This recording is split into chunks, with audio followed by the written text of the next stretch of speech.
Hello students, कैसे हो आप सब। उम्मीद करता हूं आप और आपकी जो स्टडी है वो बहुत अच्छी चल रही है। आज की वीडियो में हम चैप्टर नंबर 4 जो क्वाड्रेटिक इक्वेशंस है उसकी हम एक्सरसाइज 4.3 की इंट्रोडक्शन करने वाले हैं।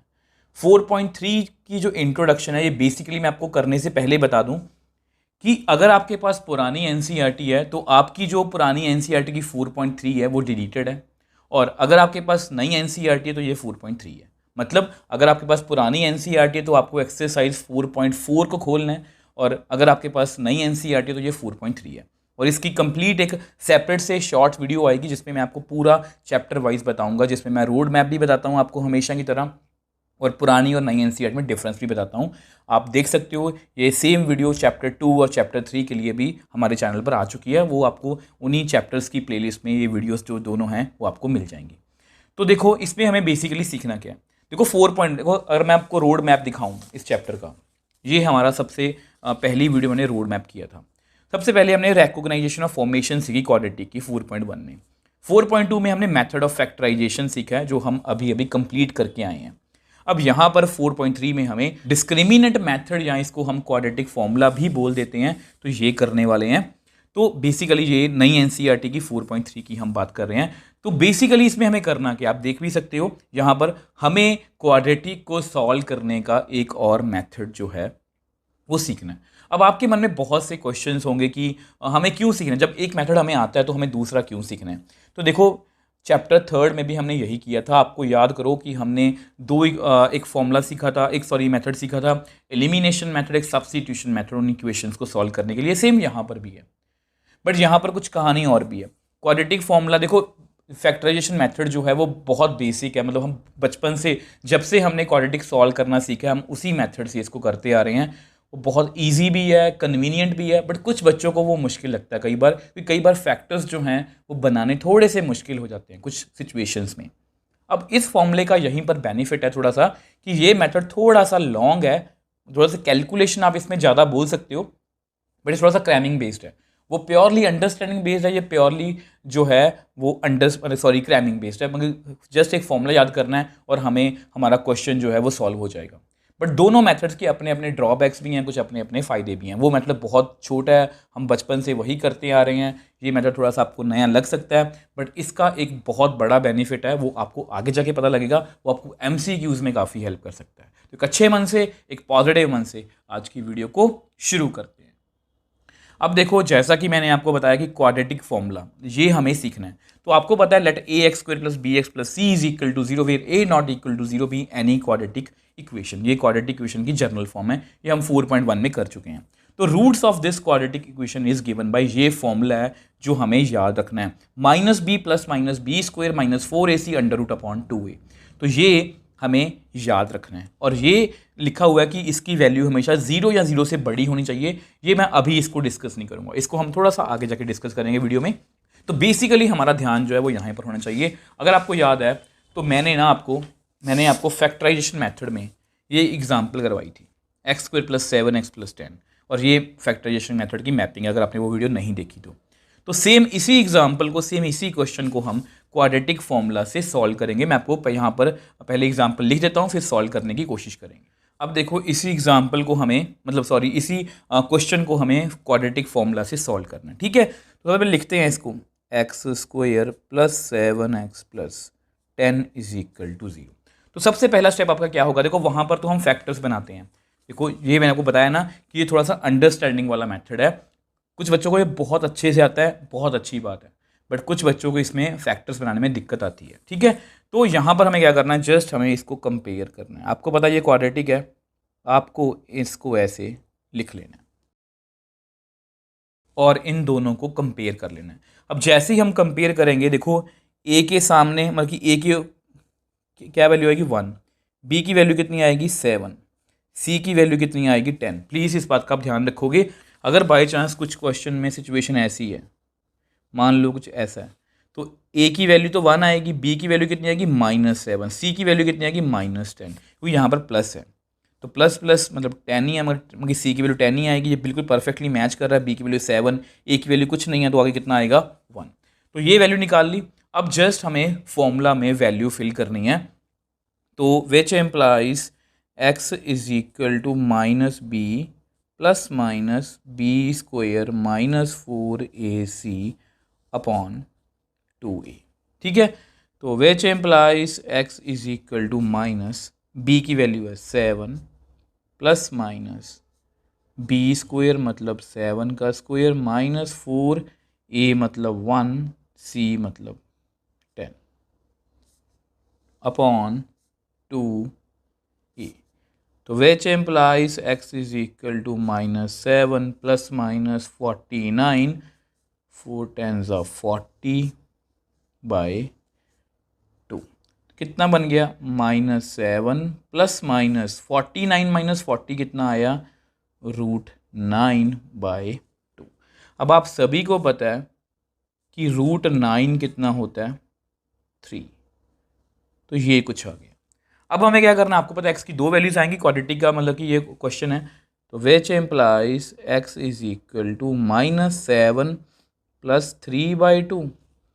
एक्स की वैल्यू आएगी -7 माइनस 3/2। तो ऐसा करते हैं, इसको नेक्स्ट पेज पे सॉल्व कर लेते हैं। अब देखो हम यहाँ पर थे, तो एक्स की वैल्यू कितनी आएगी -4/2, एक्स की वैल्यू कितनी आएगी -10/2। अब ये आपस में कट हो गया, तो कितना आएगा 5, ये आपस में कट हो गया तो 2। तो विच एम्प्लाइज मेरी एक्स की वैल्यू कितनी आ गई -2, एक्स की वैल्यू कितनी आ गई -5। और इनको आपको वेरीफाई करना आता है, वो हम लास्ट वीडियो में सीख चुके हैं, जस्ट वैल्यू को फिल करना है और वेरिफिकेशन हो जाएगी हमारी। अब वैसे आप इसका आंसर चेक कर सकते हो, -2 -5 -2 -5। फॉर्मूला मेथड कोई भी हो, बट हमारा आंसर जो है क्वाड्रेटिक को सॉल्व करने का वो सेम ही होगा। अब आपको ये अच्छे से क्लियर है कि क्वाड्रेटिक फॉर्मूला जो है वो किस तरह से यूज़ होता है। तो बेसिकली हमें करना क्या है, कोई भी क्वाड्रेटिक है उसको कंपेयर करना है, वहाँ पर ए बी सी की वैल्यूज़ को निकाल लेना है और उस फॉर्मूले में फिल कर देना है, और इसमें कुछ भी मुश्किल नहीं है। आई होप ये आपको अच्छे समझ में आया है। देखो ये क्वेश्चन आपको मेथड आपको लंबा भी लग सकता है कई बार, ठीक है, क्रैमिंग वाला भी लग सकता है, बट ये बहुत ईजी है, कुछ बच्चों को ये बहुत ईजी लगने वाला है। देखो आपने दोनों मेथड सीख लिए, अगर पेपर में लिखा है कि फैक्टराइजेशन मेथड से करना है तो आपको फैक्टर्स ही बनाने पड़ेंगे, अगर पेपर में लिखा है कि क्वाड्रेटिक फॉर्मूला से करना है तो क्वाड्रेटिक फॉर्मूला से ही इसको करना पड़ेगा। अगर पेपर में कुछ भी नहीं आता तो आप कोई भी मेथड की तरफ जा सकते हो जो आपको अच्छा लगे। अब बात करते हैं जो मतलब कि फॉर्मूला में मैंने लिखा था ना, आपको पता है, जैसे ये देखो, ये फॉर्मूला में मैंने ये लिखा था कि where b² - 4ac greater than equal to 0। एक तो ये बात मुझे क्लियर करनी है, और आपको याद होगा हमारे रोड मैप में यहाँ मैंने नेचर ऑफ रूट्स लिखा हुआ है, ये बहुत इंपॉर्टेंट टॉपिक है, तो इसको भी डिस्कस करते हैं। अब देखो जो नेक्स्ट हमें पढ़ना है वो है नेचर ऑफ रूट्स, मैंने आपको बताया था, ठीक है, ये बहुत इंपॉर्टेंट टॉपिक है। MCQ पॉइंट ऑफ व्यू से ये टॉपिक जो है बहुत इंपॉर्टेंट है, और इसकी इंपॉर्टेंस देखते हुए ही क्वाड्रेटिक फॉर्मूला जो है, मतलब जो मेथड है वो सीखना हमें, मतलब कि वो आना चाहिए, वो हमें वो ज़रूरी है। अब क्यों है वो आपको बताने की कोशिश करता हूँ। अब ये एक क्वाड्रेटिक इक्वेशन है, ax² + bx + c वेयर इ नॉट इक्वल टू 0 भी, यानी क्वाड्रेटिक इक्वेशन। अभी अभी आपने याद कि देखो, चलो बाद में बात करते हैं, b² - 4ac, ये हमने क्वाड्रेटिक फॉर्मूला में सीखा है ना, ये b² - 4ac अंडर रूट के अंदर कुछ है। अब इसको पता क्या बोलते हैं, इसको कंबाइंड में बोलते हैं डी का मतलब है डिस्क्रिमिनेंट, ठीक है, याद करो मैंने आपको रोड मैप में यही बताया था, डिस्क्रिमिनेंट मेथड बोलता हूँ मैं इसको, ठीक है।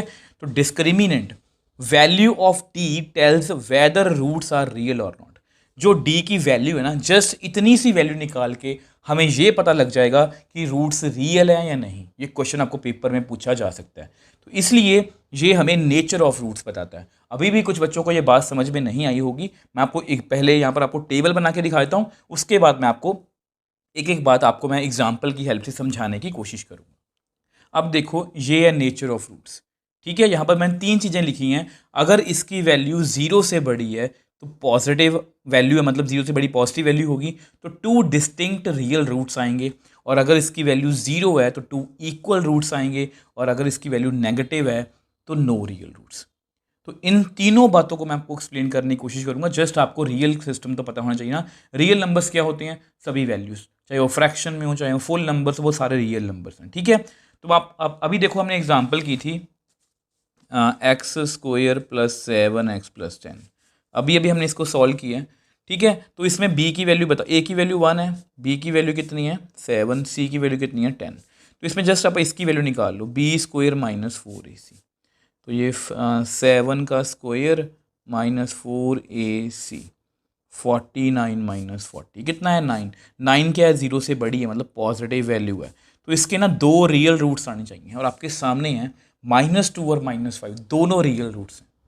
रियल रूट्स का मतलब ये होता है कि वो सभी रियल नंबर्स होने चाहिए, चाहे वो फ्रैक्शन में हो, नेगेटिव, पॉजिटिव, जीरो, कुछ भी हो सकता है। तो आपके सामने है, ये कुछ इस तरह से काम करता है। पेपर में आपको ये क्वेश्चन आ सकता है कि इसके रियल रूट्स बताओ, मतलब कि हैं या नहीं, मतलब कौन कौन से इनके नेचर ऑफ रूट्स क्या है। अब एक क्वेश्चन, एक एग्जांपल आपके सामने और लिखता हूँ, ये हमने 4.2 में की थी, ठीक है। तो ये आपके सामने क्वेश्चन है। पेपर में आपके सामने क्वेश्चन आएगा कि बताओ इसके रूट्स का नेचर क्या है। मान लो वो 1 नंबर का क्वेश्चन है। अब इसको सॉल्व करना थोड़ी ना बैठेंगे कि सॉल्व करके चेक करेंगे पहले, तो बहुत ईजी है। आप इसमें a की वैल्यू कितनी है 16, b की वैल्यू बताओ कितनी है -8, c की वैल्यू कितनी है 1। या वो क्लियर है। अब देखो d कितना है, b स्क्वायर माइनस 4ac। तो -8 -4 16 इंटू 1, 64 बन गया। 64 कितना आया 0। तो यानी कि ये 0 आ गया। तो इसके कोई भी, मतलब इसके जो दोनों रूट्स होंगे ना, क्या लिखा हुआ है 2 इक्वल रियल रूट्स। आप चेक भी कर सकते हो। आप, मैं क्वाड्रेटिक फॉर्मूला से इसको सॉल्व कर देता हूँ।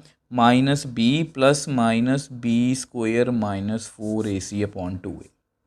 -b मतलब -8 प्लस माइनस 0/2a कितना 16। तो कितना बना 8/32, 1/4। इसका 1/4 x की a की वैल्यू आई है, मतलब दोनों रूट्स जो हैं वो 1/4 है। आप चेक कर सकते हो please. Exercise 4.2 question number first का 4th पार्ट, उसका दोनों का आंसर क्या था 1/4 1/4। यहाँ पर भी वही आ रहा है। मतलब हम बहुत जल्दी मतलब बता सकते हैं कि रूट्स जो हैं वो रियल हैं या नहीं हैं, मतलब या इक्वल है या नहीं, डिस्टिंक्ट है, सब कुछ बता सकते हैं। अब इसकी भी बात कर लेते हैं। अब देखो मैंने ये इक्वेशन लिखी है, ठीक है, क्वाड्रेटिक इक्वेशन है। अब इसमें मेरे को बताओ a की वैल्यू 1 है, b की वैल्यू 2 है, c की वैल्यू 5 है। अब इसमें डिस्क्रिमिनेंट की वैल्यू निकाल लो, कितना आएगा 2 2 4 ac। ये 4 बन गया, 4 5 20 -16। तो ये नेगेटिव वैल्यू, मैंने क्या लिखा नो रियल रूट्स। इसका मतलब क्या है कि इसमें रूट्स बनेंगे ही नहीं, इसमें रूट्स बनेंगे ही नहीं। ये यूज हुई ना कि क्वाड्रेटिक है तो उसका सोल्यूशन होगा ही, इसका कोई रूट्स, रियल रूट्स होंगे ही नहीं। मतलब बेसिकली अगर मैं आपको वैसे ही आपकी नॉलेज के लिए बताना चाहूँ, अगर आप क्लास 11th में मैथ्स पढ़ोगे ना, तो वहाँ पर एक चैप्टर मिलेगा आपको कॉम्प्लेक्स नंबर, वहाँ पर हम इसको भी सॉल्व करना सीखेंगे। बट अभी की नॉलेज के अकॉर्डिंग हम ये नहीं सॉल्व कर सकते, इसकी कोई भी रियल वैल्यू नहीं आएगी। आप मेरी बातों पे मत, कि ऐसा नहीं है कि मैंने कहा आपने मान लिया। आप इसके रूट्स बना के देखो, आपको पता है, आपको पता है, चलो आप ऐसे लिख लो इसको, ठीक है। आपको पता है मुझे इसको आपस में मल्टीप्लाई करना है 1 × 5, तो 5 आया। मुझे दो पेयर ऐसे चाहिए, दो नंबर ऐसे चाहिए जैसे जिनको मल्टीप्लाई करने पर 5 आए। तो दो नंबर यही हैं, 5 और किसी टेबल पे नहीं आता। तो इनको ऐड करके 6 बन रहा है, यहाँ पर 2 है, मतलब इसके फैक्टर्स ही नहीं बनेंगे, इसके फैक्टर्स ही नहीं बनेंगे। आप मेरे को बताओ क्या फैक्टर्स बनेंगे। अगर आपको लगता है कि सर हम फैक्टर्स बना सकते हैं, आप मुझे प्लीज़ नीचे कमेंट बॉक्स में लिखना। तो इसके फैक्टर्स नहीं बनेंगे, मतलब ये सॉल्व नहीं होगी। अगर ये सॉल्व नहीं होगी तो हम बोलेंगे नो रियल रूट्स। तो इस तरह से ये सारी आपकी 4.3 है। ठीक है, देखो 4.3 में हमने क्या सीखा, क्वाड्रेटिक फॉर्मूला, बहुत ईजी सा फॉर्मूला है जिसको हम मतलब कि कुछ इस तरह से याद रखेंगे। अब सच एक बात आपको बतानी भूल गया, यहाँ पर ये लिखा हुआ है कि where b square minus 4ac greater than equal to 0। अगर ग्रेटर देन 0 है तो भी इसके रूट्स हैं, अगर इज इक्वल टू 0 है तो भी इसके रूट्स हैं। बट अगर इसकी वैल्यू ग्रेटर देन 0 नहीं है, मतलब लेस देन 0 है, तो नो रियल रूट्स। इसलिए यहाँ पर ये लिखा गया कि इसकी जो वैल्यू है वो 0 या 0 से बड़ी होनी चाहिए। आई होप आपको मैं सभी पॉइंट्स अच्छे से क्लियर कर पाया हूँ। ये फॉर्मूला हमें याद रखना है और ये 3 बातें। अगर आपको ये अच्छे से क्लियर है, मैं आपको साइड में बाद में आपको माइंड मैप बना के भी दे दूंगा इसका। अगर आपको ये सभी बातें अच्छे से क्लियर है ना, तो आपको 4.3 नई एनसीईआरटी की बात कर रहा हूँ, कोई भी दिक्कत नहीं आएगी। ये बहुत इजी एक्सरसाइज है और एग्जाम पॉइंट ऑफ व्यू से बहुत इंपॉर्टेंट है। अगर आपको फिर भी कोई डाउट है, आप मुझे नीचे कमेंट बॉक्स में लिख सकते हो, मुझे इंस्टाग्राम या टेलीग्राम पर मैसेज भेज सकते हो। मैं हमेशा आपका रिप्लाई करने की कोशिश करता हूँ। अगर आपको वीडियो थोड़ी सी भी हेल्पफुल लगी है तो वीडियो को लाइक कीजिए, शेयर कीजिए और इस चैनल को सपोर्ट कीजिए।